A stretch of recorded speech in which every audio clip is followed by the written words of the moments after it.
রাজশাহী মহানগরীর বড়কুঠি খেয়াঘাটে মাত্রা অতিরিক্ত ইজার আদায় ও ২০ ফুট বাঁশের তৈরি সেতুতে চাঁদাবাজির অভিযোগ উঠেছে।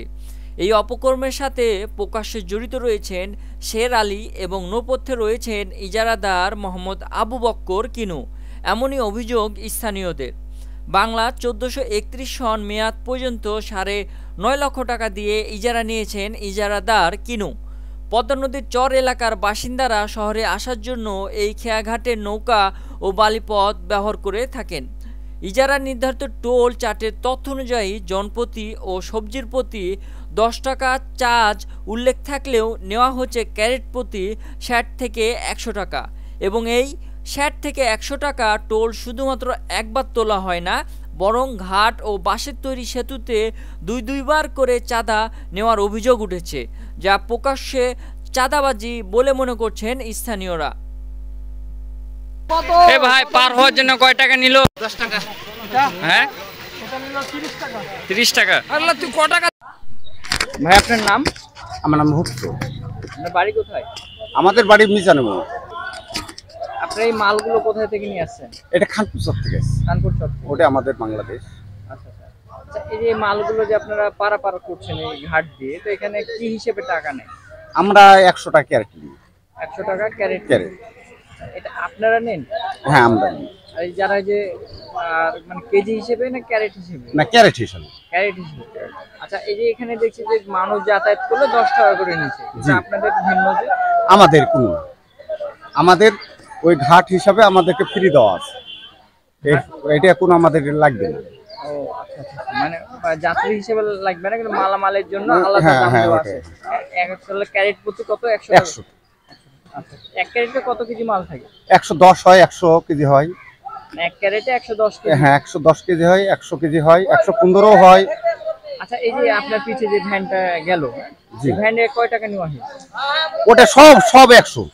আমাদেরই সব একসাথে। মানে প্রত্যেকটা ভ্যানে? হ্যাঁ, আমরা 12টা ছিল, আজকে 10টা আছে। তাহলে প্রত্যেকটা ভ্যানে 100 কেজির মতন মাল থাকে? না না না, এটা আপনার 5টা ক্যারেট থাকে, 500 কেজি মতন থাকে। 500 কেজি।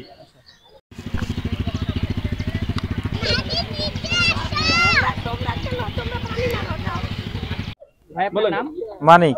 মানিক, আপনি কি করেন ভাই? কৃষি কাজ করি। কৃষি কাজ করেন। আচ্ছা, এই যে আমরা দেখি যে মালগুলো আছে, এই মালগুলো কিভাবে আসে, সবজিগুলো? আপনার এই যে আমরা জমিতে তোলার পরে লেবার দিয়ে আপনার ট্রলি তুলে আসি, ট্রলি তুলে আসার পরে নৌকার পরে এখানে আপনার নৌকা থেকে মালটা হচ্ছে আপনার কৃষি ক্ষেত থেকে ট্রলিতে নিয়ে আসে, আপনার নৌকা পর্যন্ত কয় টাকা নেয়? 150 টাকা।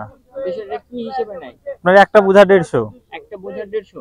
মানে একটা দেখা গেল 1 কেজি মাল বা 10 কেজি মাল আসে হচ্ছে 150 টাকা ভাড়াতে। আপনার 100 কেজি মাল থাকে, 105 কেজি, 100 কেজি মাল থাকে, 150 টাকা ভাড়া নেয়। ক্ষেত থেকে নিয়ে আসে নৌকা পর্যন্ত 150 টাকা? হ্যাঁ হ্যাঁ হ্যাঁ।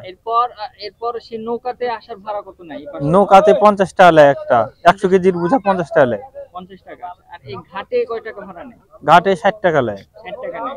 তাহলে 260 টাকা হচ্ছে 100 কেজি বস্তা আনার ভাড়া। তারও তো বেশি হয়েছে।